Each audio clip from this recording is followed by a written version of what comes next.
de volta no programa Movimento Cultural e a partir de agora no Movimento Filosófico nós temos a alegria de contactar com o colega Alberto Quelevra, filósofo, mestrando em filosofia.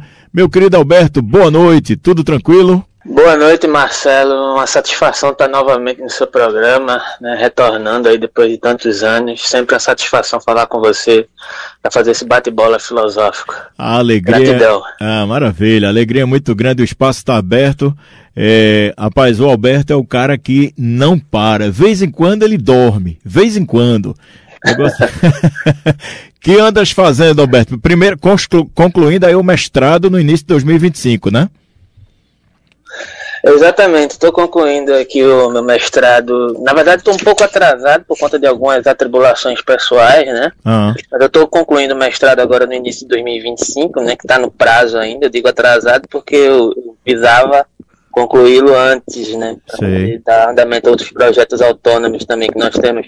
Mas estou concluindo o mestrado em Heidegger, né? Estou desenvolvendo a conclusão desse texto, né? Sobre a questão de Heidegger, mais especificamente Heidegger em Nietzsche, né, que é um dos meus interesses, né, mas assim, a minha pesquisa ela tem um cabedal um pouco expansivo, né, mas a dissertação é especificamente sobre a questão dos valores supremos enquanto categorias, a partir da perspectiva heideggeriana, investigando isso no Nietzsche.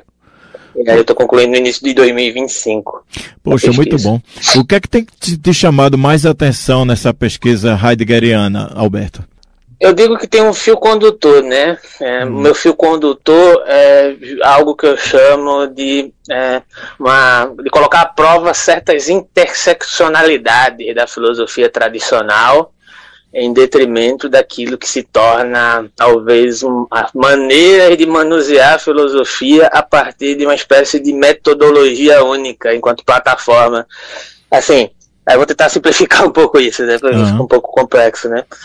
O meu interesse, não só pelo Heidegger, foi investigar a filosofia de Heidegger contrapelo, e o Nietzsche tem muito disso, né, de colocar, digamos assim, as epistemologias em perspectiva, ou mais especificamente desenvolvendo um perspectivismo material de como são fundacionadas as teorias do conhecimento, os aspectos filosóficos, por conseguinte, científicos, e aí eu transito também, né, por outras áreas, né, que vão desde revisitar a filosofia hegeliana, né, na fundação da modernidade, que também é uma perspectiva que comunga com o meu interesse sobre o Nietzsche dentro desse aspecto, né, de colocar à prova a modernidade como fundamentação das perspectivas científicas e filosóficas que terminam resvalando na nossa contemporaneidade, né? Também entre uma certa interseccionalidade que existe entre essa demarcação que é feita, que na minha percepção é um pouco abstrata, né, entre filosofia analítica e continental, e aí eu já flerto com a questão do realismo especulativo,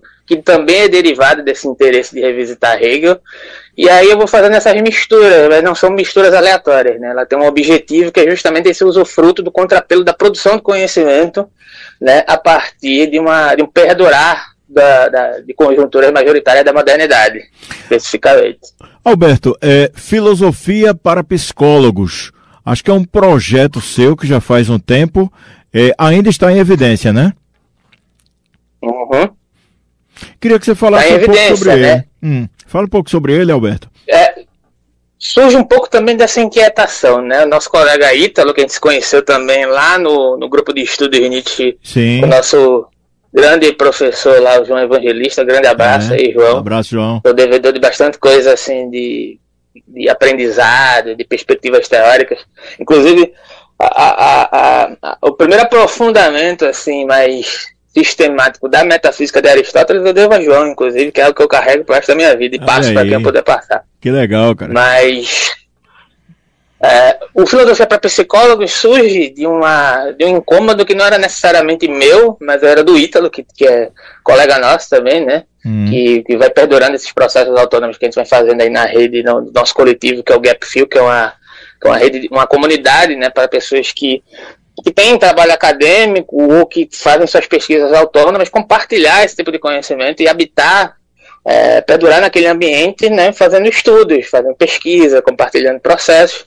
Mas isso começou muito embrionariamente, né, no início da pandemia. Eu ainda estava concluindo a graduação, foi justamente a época que eu dei a primeira entrevista para você. Isso. E aí eu disse que eu tinha interesse em pesquisar Heidegger, né? Agora estou concluindo. Quem sabe a próxima entrevista eu já não estou no doutorado. Né? Mas assim, na época, o Ítalo me chamou sobre essa questão que ele percebia na atividade da psicologia, que é um pouco deficitária referente ao cabedal, né? De um oferecimento mais assim amplo sobre o processo clínico a partir de sua perspectiva teórica, né? Então, o nosso interesse era o quê? Era revisitar alguns filósofos para poder oferecer esse repertório, né, como uma espécie de pré-clínica, como uma espécie de processo crítico do sentido de produtividade da clínica para psicólogos interessados nesse cabedal, para produzir um certo movimento, né, da própria crítica da clínica a partir dos usufrutos dos psicólogos, que termina, de certa maneira, também comungando com isso que eu disse anteriormente, né? Esse interesse de como a própria clínica está implicada com certas, digamos assim, certas maneiras de se produzir conhecimento também, e esse revisitar a filosofia ou aos aspectos tradicionais ou as suas interseccionalidades, as suas maneiras de se produzir conhecimento, pode oferecer maneiras multifacetadas de se produzir clínica ou se entender saúde, né, a partir da filosofia, né, dando a devida importância dentro das suas localidades. Então surge dessa ideia, mais ou menos, de expandir esse tipo de pesquisa. Aí nesse entremeio, a gente terminou aprofundando dentro de uma perspectiva epistemológica a partir do Jung, sabe? E, curiosamente, o Jung, ele é uma espécie de modulador dessa relação, no sentido de que ele transita entre uma perspectiva simbólica concreta, né, que de alguma maneira implica dentro dessas produções, dentro de um sentido de como as nossas psicologias, do ponto de vista individuante, né, que não é uma mera individualidade, mas um comprometimento cultural, né, de uma relação de simbolização corpórea irracional, ela se compromete com o seu espírito da sua época, a partir de como ela produz psicologia, epistemologia, ciência, religião, né, e outras maneiras de se produzir cultura, né, e também transita, também tem um pouco de Jung na minha pesquisa também, porque parte dessa espécie de interesse, né, como eu disse aqui agora há pouco, né, que há essa categorização, né, da verdade, que é o ponto de investigação do Heidegger em relação ao Nietzsche, que eu desenvolvo na minha dissertação, inclusive. Mas, enfim, uma espécie de unilateralidade do conceito que surge, né? Sim. Alberto, que fez várias pontes pra gente aqui, exemplo do psicólogo Lúcio Massaferi, lá do Rio de Janeiro, professor Nelson, lá de Salvador. Eu acho que o GAP tem surtido efeito, tem cumprido aquele papel que vocês idealizaram, né, Alberto? Eu não sei se ele cumpre algum papel no sentido de uma idealização, né? Porque, como eu disse para você lá na primeira entrevista, né? Ele surge muito mais de uma vontade de sei lá, de pertencimento a partir de um lugar um pouco lateralizado.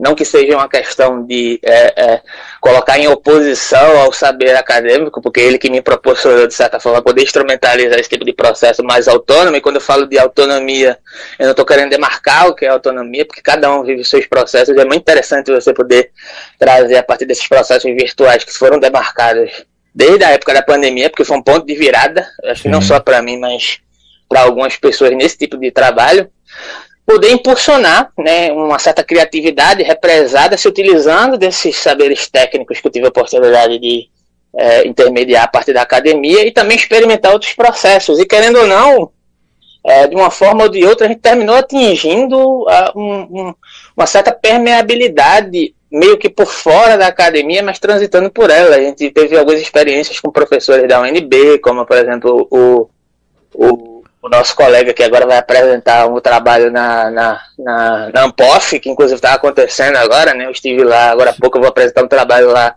na quarta-feira, né, sobre Nietzsche e as mulheres e o lugar negligenciado do feminino a partir da hermenêutica unilateralizada que é produzida sobre Nietzsche. Mas o Otávio Maciel, né, que eu tive a oportunidade de conhecer através das redes, professor da Universidade de Brasília, Hilambert Sussan, que vai dar um mini curso agora na Ampof, que também, de alguma forma, me chegou através do meu interesse, através do realismo especulativo, e tudo isso foi através do canal, né? Foi ocorrendo meio que naturalmente, não foi algo não necessariamente idealizado. Lógico que a gente termina idealizando, né, um processo que pode ocorrer, comungar com determinadas pessoas e chegar a algum ponto que seja relevante, mas a gente tem chegado em alguns lugares, sabe? Até comungado com alguns canais grandes, como a gente também dialogou recentemente com o canal Normose, né, que é um canal sobre variedades e especificidades, sobre sociologia, né, sobre história. Recentemente a gente fez uma entrevista com ele no canal e tem chegado em alguns lugares, assim, né, através desse processo. Muito legal. Alberto, projetos para 2025, já que 2024 está quase acabando, já vem outubro chegando por aí, velho. O projeto para 2025 é ter finalmente a conclusão da tese de mestrado e encaminhar uma pesquisa de doutorado, e que, na minha percepção, caminha mais especificamente a partir desses interesses, uma abordagem sobre Hegel, realismo especulativo e filosofia da linguagem. Sim. Né?